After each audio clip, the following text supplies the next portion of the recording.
Bien, estamos estudiando los jueves el Sermón del Monte y estamos en una sección que es determinante porque de no entenderlo de la manera más adecuada, lo que vamos a lograr con el sermón es distorsionar todo su significado. Me refiero al capítulo 5, del versículo 17 al versículo 20. Una sección donde Jesús hace una pausa o un paréntesis en el sermón para responder algunas inquietudes que de antemano han surgido en el corazón de los oyentes de aquellos días. Recordemos que Jesús en el Evangelio de Mateo se nos va presentando como el verdadero Hijo de Dios, en contraste con Israel. Y después de estar 40 tiempos como el Hijo de Dios Israel en el desierto, pero superando por mucho las pruebas, las mismas pruebas con la ley, el Señor Jesús, cual Moisés, se sube no al monte Sinaí, sino a un monte en el cual empieza a proclamar bendiciones. Esto es interesante porque los únicos personajes de Israel que tenían esa autoridad eran los profetas. Solo los profetas proclamaban bendiciones y proclamaban ayes. Entonces, en la mente de los oyentes probablemente surge la pregunta: ¿Jesús de Nazaret vino para reemplazar a Moisés? ¿Jesús de Nazaret es mayor que Moisés, los escritos de Moisés, los escritos de los profetas? ¿O Jesús quiere que desechemos por la borda todo lo que aprendimos durante siglos a través de los profetas? ¿O es la enseñanza de Jesús congruente, engranable con la enseñanza de las escrituras de los profetas, incluyendo principalmente a Moisés, que es el punto esencial de la fe en Israel? Bueno, en la historia del cristianismo a través de los siglos siempre han surgido puntos de vista sobre las escrituras del Antiguo Testamento, también sobre las escrituras del Nuevo Testamento, pero con respecto al Nuevo Testamento no tenemos tanta controversia porque somos hijos del Nuevo Testamento, ¿me explico? Pero con respecto al Antiguo Testamento han existido personas, hermanos, teólogos, que han considerado el Antiguo Testamento tiene que ser desechado porque no engrana con las enseñanzas de Jesús y con las enseñanzas del Nuevo Testamento. Y hay personas entonces que han desechado por completo el mensaje de los salmos, el mensaje de la ley, el mensaje de los profetas, porque es un mensaje muy crudo. Incluso algunos llegarán al extremo de decir, nos presenta a un Dios iracundo, un Dios furioso, que nada tiene que ver con el amor del Dios que envió a Jesús de Nazaret en el Nuevo Testamento. Ese es uno de los extremos que nosotros debemos evitar, porque es totalmente erróneo. Otro extremo es el extremo de aquellos hermanos que exaltan el Antiguo Testamento, las enseñanzas del Antiguo Testamento, e interpretan toda la teología, interpretan a Dios a partir de las escrituras del Antiguo Testamento. No está mal, pero hay que recordar una cosa: la plena revelación de Dios la tenemos en la faz de Jesucristo. Entonces los salmos, la ley de Moisés, los profetas, el carácter de Dios deben tener su interpretación y su punto de encuentro en las enseñanzas y en la persona de Jesús de Nazaret. No sé si me explico. Él es la imagen del Dios invisible. En Él tiene sentido y significado la ley, los profetas, todo lo que se dice en los salmos. Y existe otro tipo de pensamiento también, el cual dice simplemente el Nuevo y el Antiguo Testamento no engranan para nada. Pero nosotros nos vamos a dar cuenta que Jesús nos da respuesta para todas este tipo de preguntas. Veamos por favor el capítulo 5, verso 17, haciendo un paréntesis a la revolución mental, teológica que se está produciendo en Israel en aquellos días. Jesús dice: no penséis lo cual indica que ese es el pensamiento que está sembrado en la mente de los oyentes, en la gran mayoría. De hecho, en el Nuevo Testamento muchas veces se le acusó de estar en contra de Moisés, o al menos se tenía ese prejuicio cuando le decían, en la ley Moisés nos dijo esto, pero tú has dicho aquello, ¿se acuerdan? No penséis que he venido para abrogar, es decir, para anular, para desechar la ley o los profetas. Quiero que noten el concepto completo. No se refiere solamente a la ley de Moisés, se refiere a las escrituras del Antiguo Testamento, en donde la frase coloquial era la ley y los profetas. Una figura emblemática para referirse a todos los escritos sagrados. Bueno, pues no piensen que yo vine para anular la ley o los profetas. No he venido para abrogar, sino para cumplir. Aquí dejemos en claro algunas cosas importantes a destacar. Punto número 1, ponemos en pantalla. Vamos a hablar sobre la relación que existe entre Jesús de Nazaret y las escrituras del Antiguo Testamento. Y en el primer punto hay que destacar que el cumplimiento de la justicia de las Santas Escrituras están plenamente realizadas ¿en quién? En Jesús de Nazaret. ¿Sale? Esto es muy importante. Las Santas Escrituras en nuestra época incluyen tanto los escritos del Antiguo Testamento como los escritos del Nuevo Testamento. Pero hermanos, en tiempos de Jesús y en tiempos de los apóstoles y de los cristianos del primer siglo, ¿existía el Nuevo Testamento? No existía como tal. Lo que ellos usaron fue las escrituras del Antiguo Testamento, sobre todo una versión griega conocida como la Septuaginta. Y los cristianos de aquellos días no tuvieron ningún problema en entender una cosa, que todas las escrituras tienen su pleno cumplimiento en la persona, obra y enseñanza de Jesús de Nazaret. Y esto nos lo va enseñando gradualmente el Evangelio de Mateo. Por ejemplo, cuando Cristo va al Jordán para ser bautizado por Juan, ¿sí se acuerdan? Juan, ¿qué dice? No te voy a bautizar. Yo necesito ser bautizado por ti. Acuérdense, Juan dijo, él bautizará con Espíritu Santo. Yo necesito que me des el Espíritu Santo, que tú me bautices. ¿Y quieres que yo te bautice? ¿Y qué le dijo Jesús? Deja ahora, porque así conviene que cumplamos con toda justicia. ¿Qué quiso decir Jesús? Inmediatamente Juan lo bautiza, los cielos se abren, el Espíritu Santo desciende en forma de paloma sobre el hombre Jesús, y una voz del cielo dice, este es mi Hijo amado en el cual tengo complacencia. Y entonces todos los oyentes, incluidos Juan, quien conocía muy bien Isaías, recuerdan Isaías 42:1, que dice, he aquí mi siervo, yo le sostendré, mi escogido en el cual mi alma tiene contentamiento. Pondré sobre él mi espíritu y él traerá justicia a las naciones. Cuando Jesús dijo es necesario que se cumpla toda justicia, lo que está diciendo es la justicia de las escrituras sagradas se deben cumplir en mí. Y por eso es necesario que tú me bautices, Juan, porque sólo así se va a cumplir Isaías capítulo 42, versículo 1. ¿Se entiende la idea? En ese sentido, dejemos muy en claro eso. Las escrituras del Antiguo Testamento se cumplen en Jesús. Algunas personas dividen la ley, por ejemplo, en 3 partes, lo cual yo no creo que esté propiamente mal, porque esa división es muy natural, aunque la Biblia no lo divide así.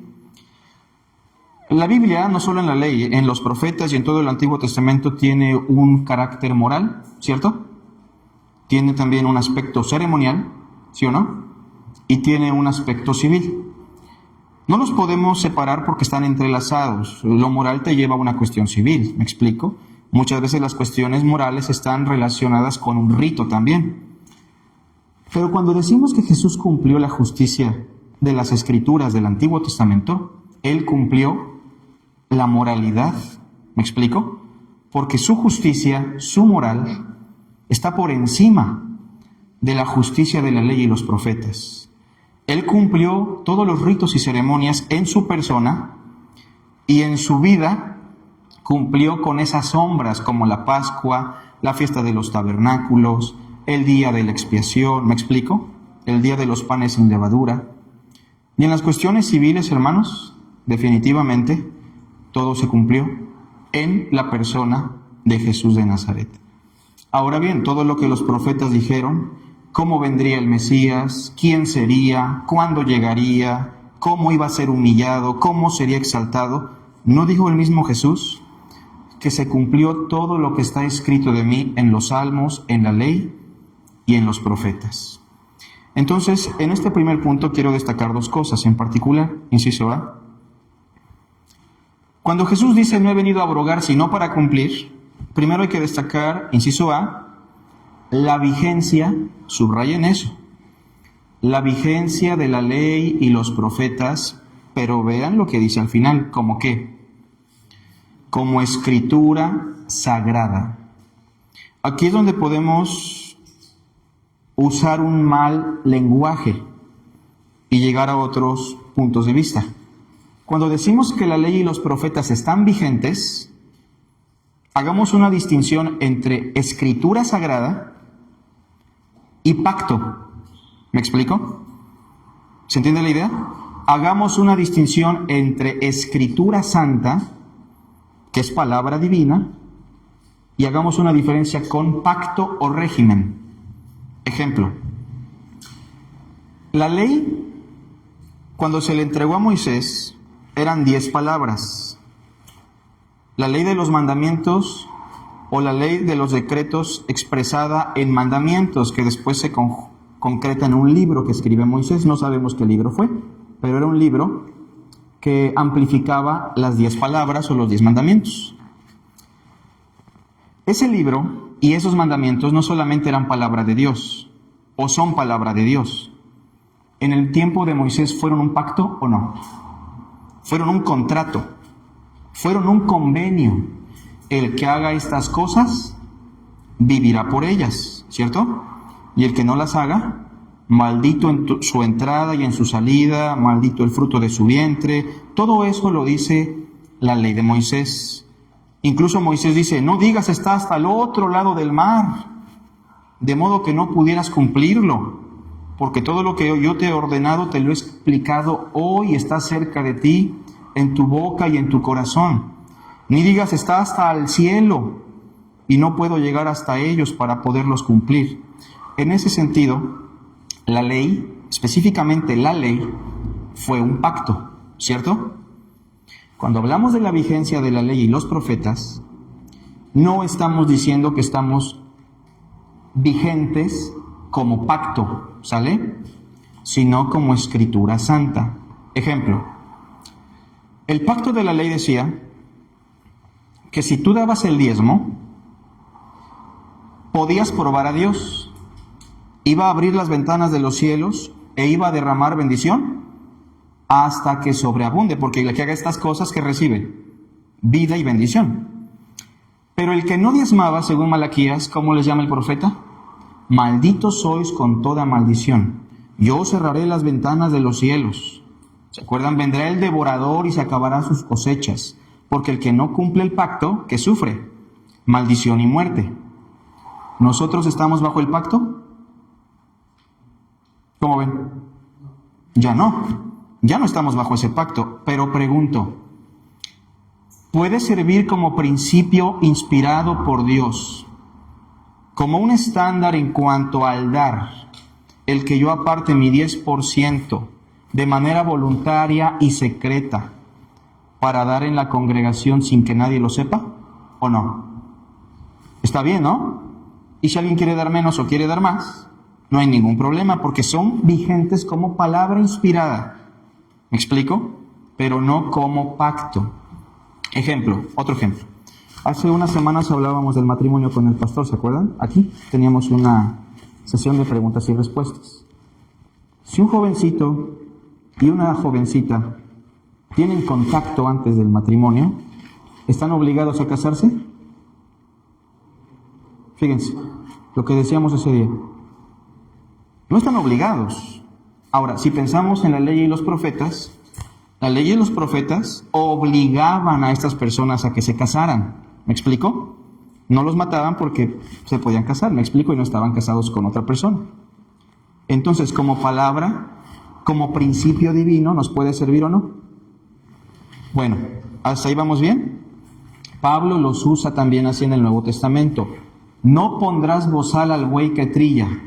Y dice Pablo, ¿acaso Dios se preocupa tanto por los bueyes? ¿O se preocupa por nosotros? Y después dice, pues por nosotros se escribió. Está usando un mandamiento de la ley como un principio sabio para sustentar la vida de los ministros. No os unáis en yugo desigual. ¿Se acuerdan? La ley de Moisés dice, no vas a ayuntar la tierra con dos bestias de diferente especie. ¿Sí recuerdan eso? No vas a sembrar tu tierra con esta semilla y esta semilla. Había un tipo de separación. Y ese mandamiento se usa en el Nuevo Testamento como un principio sabio. Entonces quiero dejar algo muy en claro, hermanos. La ley y los profetas son palabra inspirada por Dios. Segunda carta a Timoteo 3:16, como dice, toda la escritura es inspirada por Dios. ¿Eso incluye la ley? ¿Eso incluye las listas largas de este engendró a este y después a este y a aquel y al otro? Todo. ¿Eso incluye la ley de las siembras? La ley de los animales, la purificación, todo. Todo es palabra de Dios inspirada. Y en ese sentido es vigente y útil para enseñar, redarguir, corregir. ¿Me explico? Lo que sí no es correcto es ver la ley y los profetas como un pacto vigente para nuestra vida. Por algo Cristo nos dio un nuevo pacto, no como el que hice con sus padres, el cual yo invalidé, dice el Señor, porque ellos invalidaron mi pacto, aunque yo fui un marido para ellos. Bien, ¿hasta aquí vamos bien, hermanos? Ahora, tengamos precaución aquí, voy a agregar algunas cosas. A veces, aunque sabemos que la ley y los profetas no son un régimen o un pacto vigente, estamos tentados a usarlo para situaciones en la iglesia o en la vida cotidiana que pueden ser nocivas si no tomamos algunas precauciones. Por ejemplo, supongamos que un hermano le hace mucho daño a la iglesia, lastima a mucha gente. ¿Me explico? Y entonces sigue viniendo y buscando hacer daño. Y es un verdadero hermano, un verdadero hijo de Dios. Pero como la iglesia se la ha pasado todo el tiempo estudiando los Salmos, el libro de Habacuc, Sofonías, puros libros que hablan de la ira de Dios, Números, la rebelión de Coré, Acán y el lingote de oro, ¿me explico? Entonces algunos hermanos deciden denunciarlo ante las autoridades, ¿no? Por ejemplo. O deciden cerrarle la puerta, o deciden ignorarlo por completo. Bueno, pues entonces todos esos principios del Antiguo Testamento que parecen bíblicos, tienen que ser interpretados a la luz de Jesús de Nazaret y a la luz de la enseñanza del Nuevo Testamento. Ejemplo, cuando los samaritanos rechazaron a Jesús en una de sus expediciones, Juan y Jacobo dijeron, caray, porque rechazaron al maestro y le dijeron, maestro, ¿quieres que mandemos que descienda fuego del cielo y los consuma? Y noten la referencia bíblica, como hizo el profeta Elías. ¿Eran bíblicos o no? ¿Tenían un principio en el Antiguo Testamento, sí o no? Era una situación similar. Y entonces Jesús les dice, ustedes no saben de qué espíritu son. Porque el Hijo del Hombre no vino para perder las almas de los hombres, sino para salvarlas. Entonces vean que hay cosas del Antiguo Testamento que no se pueden utilizar, y ya veremos más al ratito, por su ineficacia, por su impotencia y por su carencia de justicia, en comparación a la justicia de Jesús de Nazaret. ¿Sale? No digo que no sean justas, porque la palabra de Dios es justicia, ¿o no? ¿Es justo asesinar al joven rebelde, flojo y grosero con sus padres o no? Fíjense lo que estoy diciendo. ¿Es justo quitarle la vida? ¿Es justo quitarle la vida al fornicario, al adúltero, a la adúltera? Si usted dice que no, entonces ya tiene un problema con el Antiguo Testamento, que es palabra de Dios, y según Pablo incluso dice, la ley es buena, santa y justa. Repito, ¿es justo quitarle la vida al joven rebelde, malcriado, que no entiende, contumaz? ¿Qué dice la Biblia? Que sí. ¿Es justo quitarle la vida al adúltero o la adúltera? Ahora pregunto, ¿por qué no matamos a ese tipo de personas? No estoy promoviendo nada, es una pregunta, ¿eh? ¿Por qué no los matamos? Porque hay una justicia mayor. ¿Me explico? Y la Biblia sí nos habla de niveles de revelación de justicia. La ley de Moisés era una revelación de justicia que para su época y para los estándares de justicia de aquella región y de aquellos días era superior por mucho. Pero la justicia del reino, la justicia de Cristo, en cuanto a la revelación de la justicia es mayor. Y entonces, ¿qué hacemos con el hermano que ofende? Lo vamos a restaurar con espíritu de mansedumbre. Y con la mujer adúltera y el hombre adúltero, nos preguntaremos, el que esté libre de pecado, sea el que arroje la primera piedra. Y le diremos, no peques más, no te vamos a condenar. ¿Me explico? ¿Qué haríamos con el joven rebelde contumaz, flojo, grosero? Lo mismo. Buscaríamos restaurarlo con espíritu de mansedumbre. ¿Me explico, hermanos? Entonces, en el inciso A, aunque la ley y los profetas son vigentes como escritura sagrada, inciso B, el significado, creo que hay, la vigencia de la ley, la confianza de que el predicador debe tener poder. Estamos enredados, ¿no? ¿O no? Porque el inciso B dice, el significado de la ley, no veo eso ahí, ¿verdad? Bueno, se los leo. El significado de la ley y los profetas se encuentra en Jesús de Nazaret. ¿No tenemos por ahí ese Dieguito? No te preocupes, tal vez fue mi culpa, ¿sale? Aquí es donde aplicamos la justicia del reino, ¿no? Precisamente es un ejemplo que Dios providencialmente nos hace ver. Bueno, el significado de la ley y los profetas recae en Jesús, ¿sale? Algunos siempre han dicho, pensemos qué haría Jesús, y no está mal. De hecho, es lo que deberíamos de hacer. ¿Qué enseñó Jesús? ¿Qué hizo Jesús? ¿Qué haría Jesús? Porque en Él se cumple la ley y los profetas, ¿sale? Punto número 2. Aquí voy a señalar algo que muchas veces ignoramos. Leamos Mateo 5, versículo 18.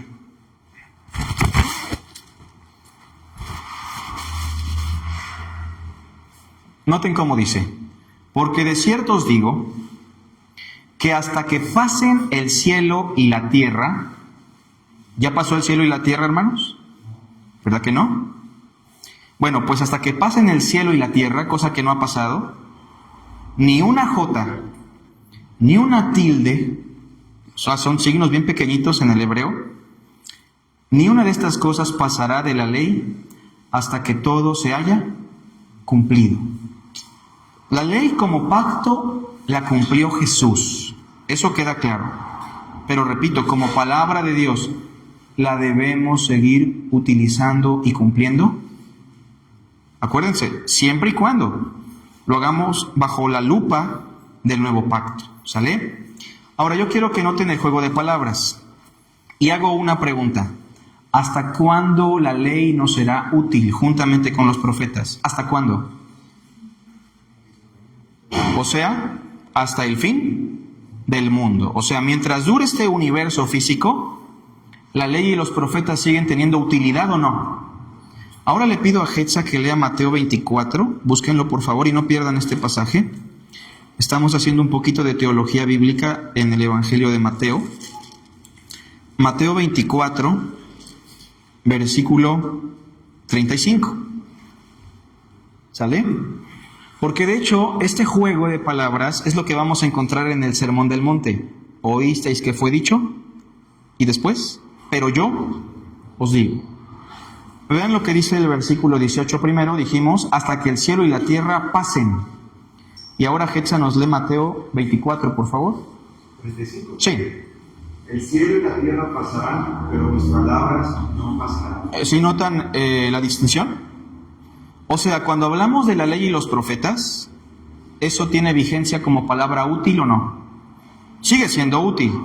No como pacto, como palabra inspirada. ¿Hasta cuándo? Hasta el fin del mundo. ¿Y las palabras de Jesús? ¿Hasta cuándo caducan?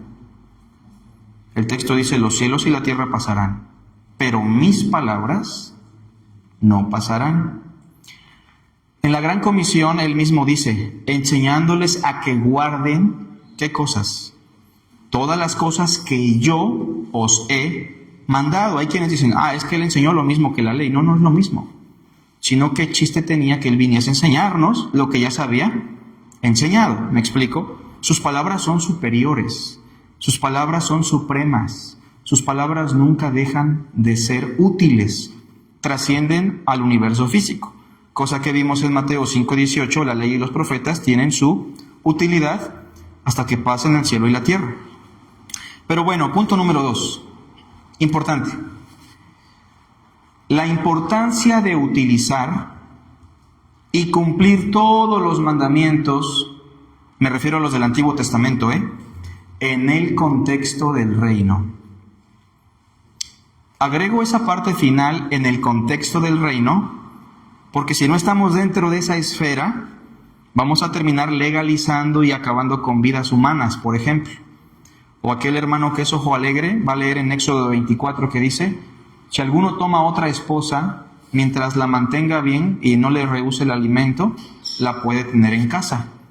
Y entonces hay personas que han tomado eso para decir, bueno, si la ley permite la bigamia, mientras mantenga las dos por derecho, como dice una canción, pues las puedo mantener. O hay quienes van a utilizar, por ejemplo, el mandamiento de Deuteronomio, que dice que es permitido, no es un mandamiento, es una permisión. Es permitido, Deuteronomio 22, que el hombre repudie a su mujer si haya en ella algo indecente. Y eso no es adulterio, porque el adulterio no era digno de repudio, sino de muerte. Algo indecente en la historia del judaísmo podía ser chismosa, no sabía cocinar bien, no tenía la casa limpia, no me respetaba en público, ¿me explico? Y entonces los rabinos enseñaban, repúdiala. ¿Y Moisés lo permitió o no? No sé si estamos viendo las deficiencias de la ley en cuanto a justicia se refiere. La ley, por ejemplo, también nos enseña en sus mandamientos que podemos tener esclavos. ¿A quién le gustaría tener un esclavo? Honestamente. Más en tiempos de calor para que esté con una palma y un coco, ¿no? Pero nosotros no podemos practicar la esclavitud. Cristo nos sacó de la esclavitud. Incluso la ley dice que al esclavo le puedes pegar y medio matarlo, siempre y cuando no lo mates. ¿Me explico? Todo esto que digo parece algo de risa, pero eso explica el porqué de muchas cosas que se daban entre los reyes de Israel, por ejemplo, ¿no? Que era para ellos algo muy, pero muy normal. Bien, entonces es importante que utilicemos la ley, sí o no, que la cumplamos como palabra de Dios. ¿En qué contexto? En el contexto del reino. Si hablamos del divorcio, bueno, vamos a pensar en lo que dice la ley sobre el divorcio, pero ahora transportémoslo y dejémoslo enmarcado por lo que dicen las enseñanzas del reino. ¿Qué dice sobre el divorcio el reino? Que cualquiera que repudia a su mujer, a no ser por causa de pornía, comete adulterio. Y el que se casa con la repudiada también adultera. ¿Me explico? ¿Qué dice el reino sobre tener una o dos mujeres? Jesús dice, ¿no habéis leído que en el principio no fue así?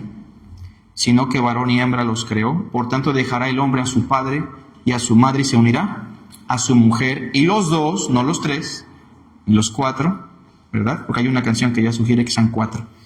Pero los dos serán una sola carne. Entonces, no sé si notan cómo tenemos que adaptar todo a la justicia y al contexto del reino de los cielos. Ya explicamos, por ejemplo, lo que hizo José con María, ¿se acuerdan? Lo que hizo José con María fue un ejemplo bárbaro de lo que significa aplicar la justicia. Porque él decide llevar la injuria, llevar la vergüenza y que la gente diga, yo la embaracé y la abandoné. ¿Con tal de qué? De que no la maten. Y entonces él eleva la justicia de la ley a una justicia que en el contexto de Mateo sería la justicia del reino. Aunque ni siquiera escuchó el sermón de Jesús, ¿no? Bien, en este punto 2 quiero darles algunos ejemplos. Porque el versículo 19 nos dice que cualquiera que quebrante uno de estos mandamientos muy pequeños, o sea que en la Biblia, en el Antiguo Testamento, hay mandamientos pequeñitos, ¿no? Y así enseña a los hombres, muy pequeño será llamado en el reino. O sea que un maestro que ignora el Antiguo Testamento, por muy insignificante que sea el mandamiento, y no lo aplica a su vida y así enseña a los demás, es un hombre pequeño en el reino. Es lo que dice el texto, ¿no? Estamos hablando de falta de integridad. No sé si me explico. Que yo leo el Antiguo Testamento, lo ignoro, y hay cosas que son pequeñas tal vez, pero que debería aplicar a mi vida y no las hago y aún así le enseño a los demás. Soy considerado pequeño en el reino de los cielos. Mas todo aquel, dice el verso, que los haga y los enseñe, por muy insignificantes que sean, será llamado grande en el reino de los cielos. Y aquí es donde entra una cuestión. Como maestros, algunos aquí somos maestros, pastores, maestras de niños, jóvenes, debemos ser hábiles para enseñar también desde el Antiguo Testamento las cosas más insignificantes. ¿A qué compararé el reino de los cielos?, dijo Jesús. Es como un escriba docto en el reino de los cielos. Es semejante a un padre de familia, dice el texto. Un escriba docto en el reino de los cielos es semejante a un padre de familia que tiene un baúl y que de ese baúl saca cosas viejas y saca cosas nuevas. Está haciendo una referencia a que tanto lo que hay en el Antiguo Testamento como lo que hay en el Nuevo Testamento, en las enseñanzas del reino, son útiles. Y un escriba docto en el reino debe tener la capacidad de sacar del baúl ambas cosas. Respiramos mejor con 2 pulmones, ¿no? Caminamos mejor con 2 piernas, vemos mejor con 2 ojos y somos más útiles y más íntegros y más completos cuando tenemos en mente los 2 testamentos. Bueno, veamos algunos ejemplos. Inciso A, se nos habla de mandamientos grandes. Si de mandamientos grandes hablamos, ¿me podrías agarrar aquí, mi amor, por favor? Me quiero enfermar otra vez. Gracias. ¿Qué mandamientos grandes podemos tener en la mente? Pues claro, estamos hablando de los mandamientos del Antiguo Testamento. El más grande, amar a Dios con todo el ser. ¿Sigue siendo útil y vigente dentro del contexto del reino? Con la modificación pequeña, le agregaríamos, amemos a Dios con todo el ser, como Cristo amó a Dios con todo el ser. Porque qué mejor modelo que el que nos dio Jesús, ¿no?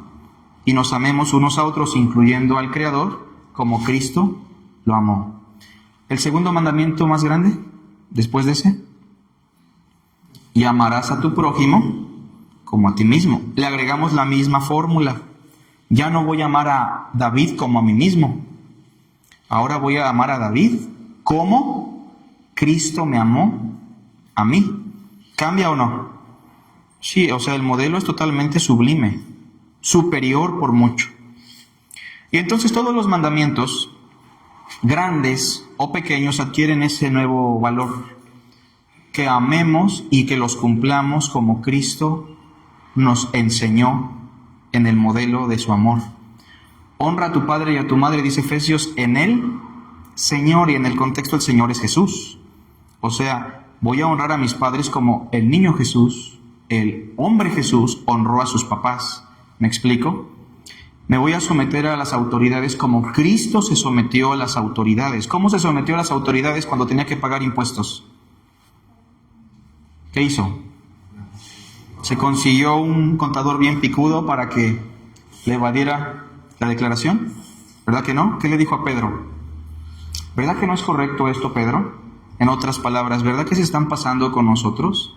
Pero mira, para que no les ofendamos, ¿qué le dijo?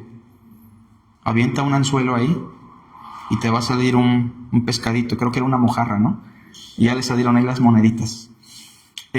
¿Cómo se comportó Jesús con Pilato, con Herodes? ¿Fue irrespetuoso? Incluso cuando lo golpearon, lo único que hizo fue pedir una respuesta justa de lo que estaba pasando. Si yo dije mal, dime en qué, y si no, ¿por qué me golpeas?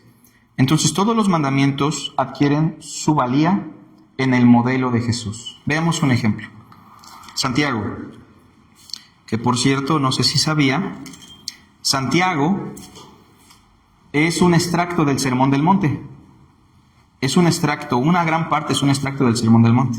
Pero me gusta cómo Santiago sí hace una distinción muy marcada entre la ley de Moisés y la ley del nuevo pacto, la ley de Cristo. Allá en el capítulo 1, vamos a ver,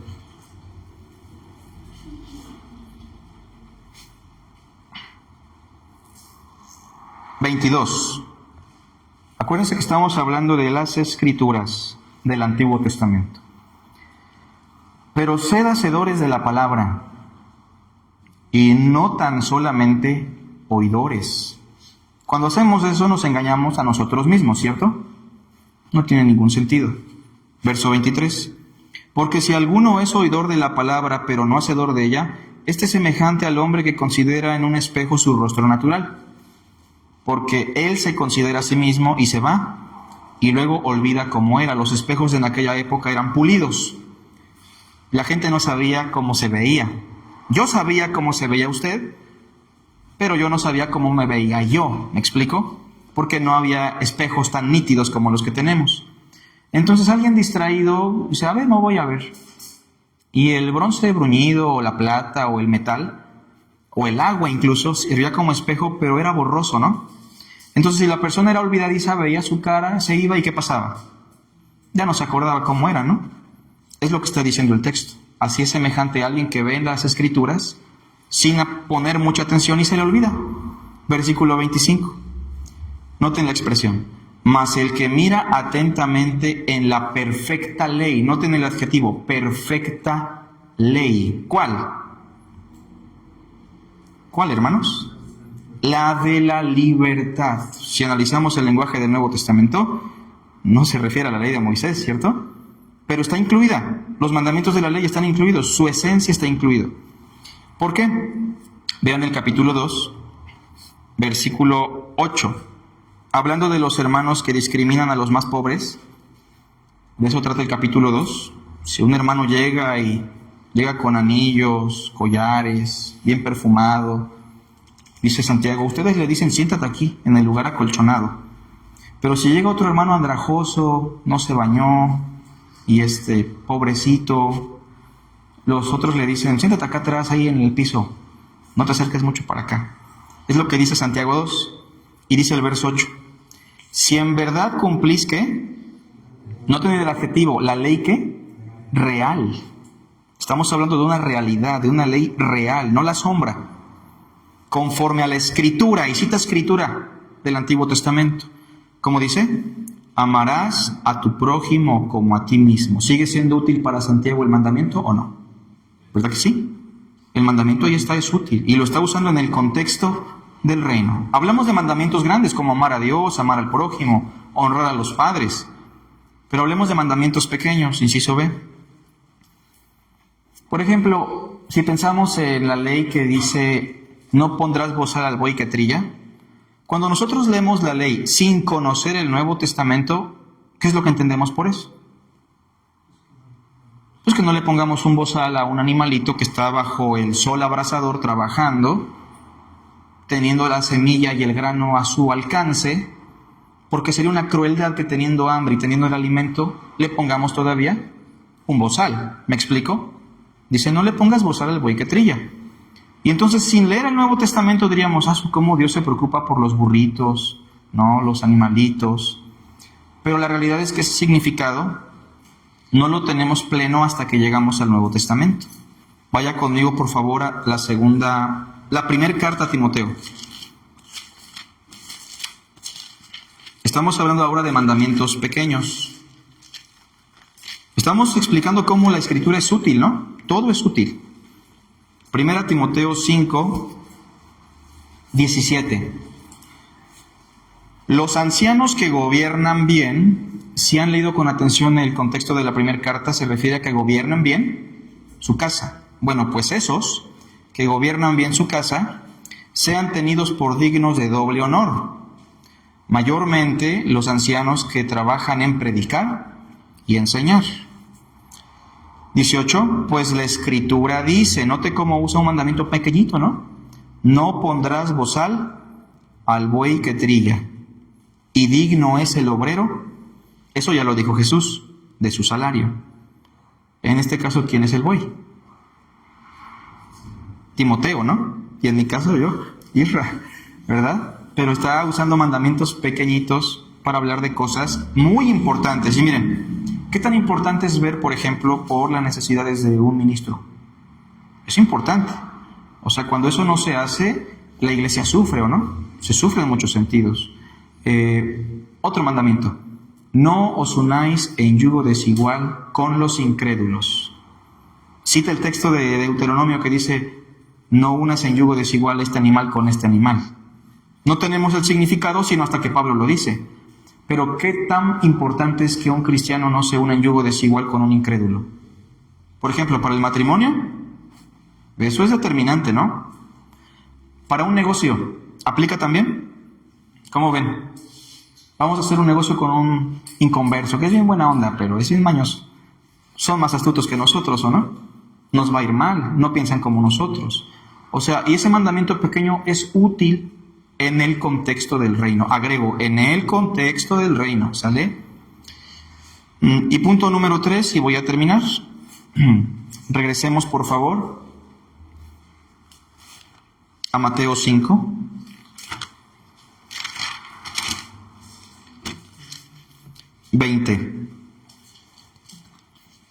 Si ya los estoy durmiendo o si ve por ahí que un hermanito se está durmiendo, ¿qué les he dicho, hermanos? Ya déjenlo porque le va a hacer daño levantarse de sopetón. Ya déjenlo dormir, ¿sale? Dice el verso 20, porque os digo que si vuestra justicia, acuérdense que dijimos desde tiempo atrás que uno de los temas teológicos predominantes es la justicia.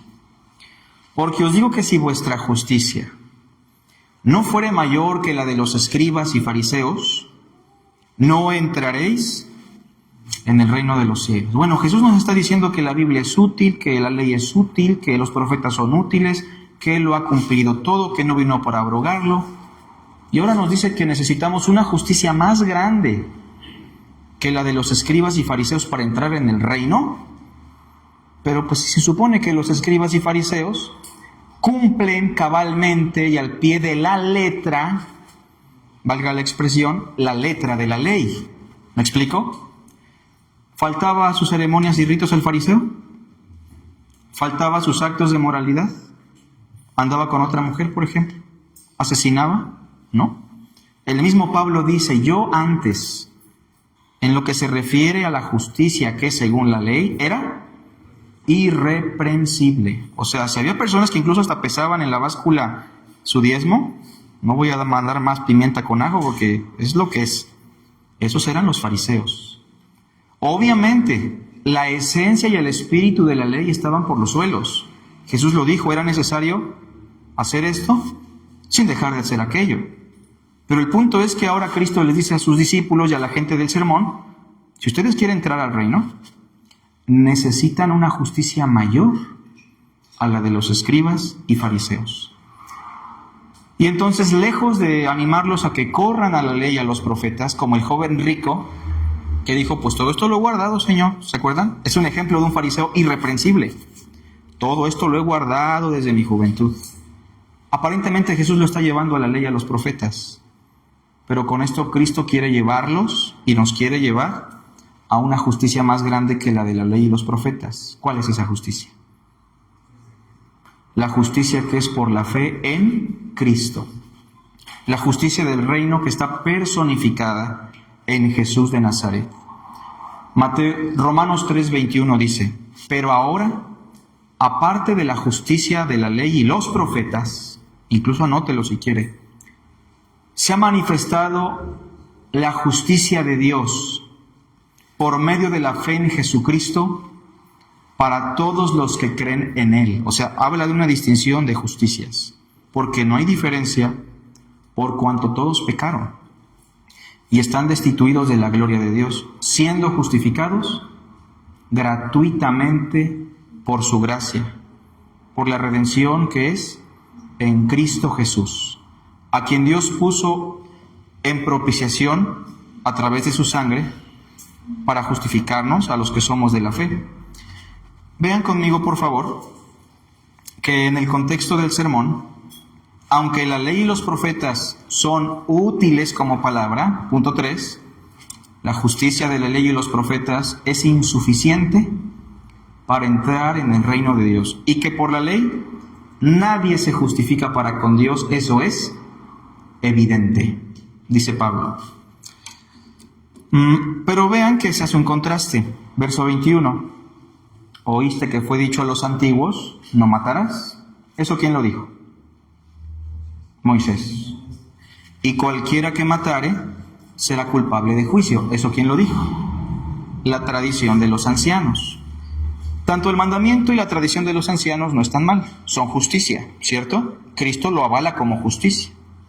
Pero cuando Él dice, pero yo os digo, Él no acostumbraba citar a ningún rabino como los otros rabinos citaban rabinos. Él usa su propia autoridad. Por eso la gente al final se admira de su doctrina, porque les habla como alguien que tiene autoridad. Y les dice, pero yo les digo, que cualquiera que se enoja contra su hermano sufre las mismas consecuencias delante de Dios. Palabras más, palabras menos, ¿no?